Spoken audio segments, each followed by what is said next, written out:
double stun for Moto One there. H2K are showing up. People didn't really notice us because we don't have that big of a fan base, and we're just minding our business, trying hard and practicing really hard to perform as good as we can. Moto One still wants to chase this out. No more kills for Ryu. Going forward, Whirlip is going down. Ryu with that godlike kill. Acquiring of Kazing, it actually turned up to be a really good team in the end. Kazing is gonna pick up another kill.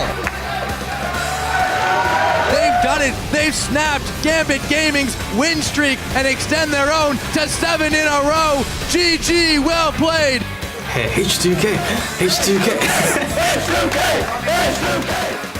I mean, I was pretty happy.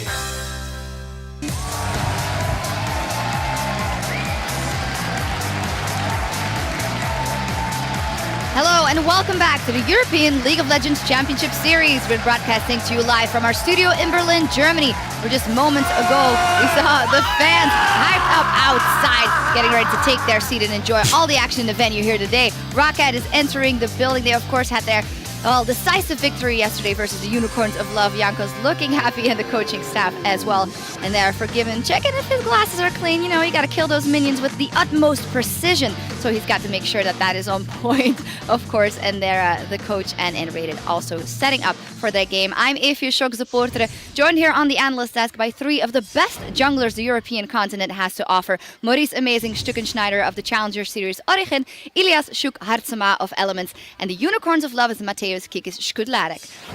Welcome, gentlemen. Hey. Hey. Very nice to have you guys. Well, with just 5 games left in the split for each team, let's take a look at the standings. SK Gaming is once again alone in the top spot after besting Fnatic yesterday, leaving their longtime rivals a game back in 2nd place, where they're tied with H2K. The Copenhagen Wolves and Gambit are locked up in 4th, with the Unicorns of Love rounding out the top 6 at 6 and 7. Amazing, you must be very happy. The Wolves howling away. They're really doing well, I have to admit. Yep. Well, we'll look at the postseason implications of the standings later on, but first, let's talk about the games from yesterday. Starting Shuk with the Copenhagen Wolves versus Elements. 5 Dragons, a Baron, 2 inhibitors down, and it still didn't work out for you guys. What have you guys identified as the problems? Like, we went into the game with like a certain plan. Like, we went in with a lane swap, but we managed to like die 3 people. Like, I got greedy, I went in, I died. Kalista got 3 kills. We somehow managed to get the Claw back in with like a Dragon Steel and team fights, and we were basically winning the game up until to the point where we started the last Dragon, and then we just got aced on and they finished the game. Yeah, you took over kind of in the mid-game and were able to slow it down, as what Elements likes to do, but you kind of buy into that as well because you choose champions like Orianna, then the Jinx Orianna last week. Aren't you kind of setting yourself up to go late anyway? Yeah, we kind of set ourselves up to go with Jinx and Orianna to go for the late game. We had Corki, sorry. And Orianna is a great champion, I think, for mid-game and in late game, but early game she doesn't really apply that much pressure, so we had nearly to make up for that, kind of, but they still got too far behind, too far ahead for us to do anything early on. Yeah, a similar story for you guys yesterday versus Roccat, who came out with a Protect the Kog'Maw comp. Was it more the comp that threw you guys completely off guard, or what were the issues? Well, we were kind of expecting them to go hyper carry. We didn't expect them to go full Protect the AD carry team comp, and we just went too behind early game, made too many mistakes, and it was really hard to come back versus the team comp.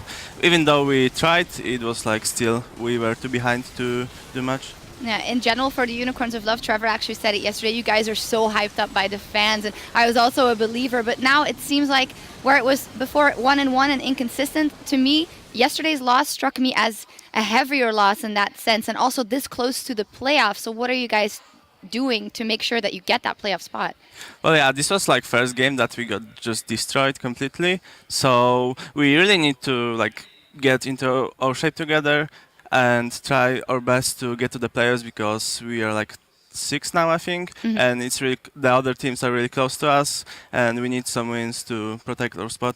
Yeah, Shuk, you of course have had a lot to deal with in the team, and Amazing can talk about this as well. The fact that as a jungler, you need to have the best synergy of everyone with anyone, and then all around you, things are changing. How has that affected your play? Like, it affects my play a lot. Like, I get new players every week, almost right now, and I think right now we're confident with the lineup. So basically now we just have to get used to each other, get that synergy going, and if we manage to go to playoffs, we have 1 more week to practice, and I think that's going to help us greatly.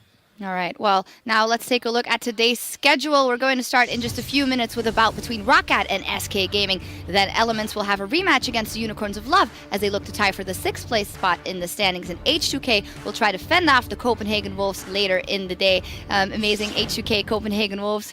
I feel like it could be a shorter one if H2K does what they did yesterday, but the Wolves, they can stall. Man, I definitely hope it's going to be a shorter one. Yesterday's game was a bit too much, but it was really exciting for the Copenhagen Wolves, obviously beating Elements. But H2K has shown great poise and really great early game control, and I don't think they're going to let happen what Elements let happen yesterday, and therefore it's going to be a shorter one. All right, not going to let happen what happened to Elements yesterday. You guys are up against each other in the second game of the day. You guys are currently not in a playoff position, and you guys really want to hold on to it. Tell me kind of how you're going into that matchup, Kikis. Well, we so far won versus every team that we played 2 times so far. So to hold our destiny of being the best middle pack team, we just need to win and secure 1-1 versus Elements because we lost the first game. Check. We're gonna do our best. We want to make the playoffs. Like everyone had high expectations of us, and I still feel like if we get to playoffs, like a best of 5 system is gonna be great for us. So I'm looking forward to the match. Yeah, it definitely seems like you became more reasonable. Do you actually think that by now your expectations of your team and your own performance have been flattened down and actually became not more realistic but less high? Yeah, people expect less of us right now, but I still think people should be scared of us for a good reason because of the players we have. And if we play good, we play really good. All right, well, we'll keep an eye out for that. With Amazing in the studio again this week, we're going to open him up to your curious minds. Tweet your questions for our guest analyst at LL Esports with the hashtag AskAmazing, and we'll see what you want to know later in the day. Is there anything you gentlemen want to ask Amazing? Yeah, Maybe I have one question. How to win games. I can explain that. Okay, then I have a good question for you. How is the Challenger Series?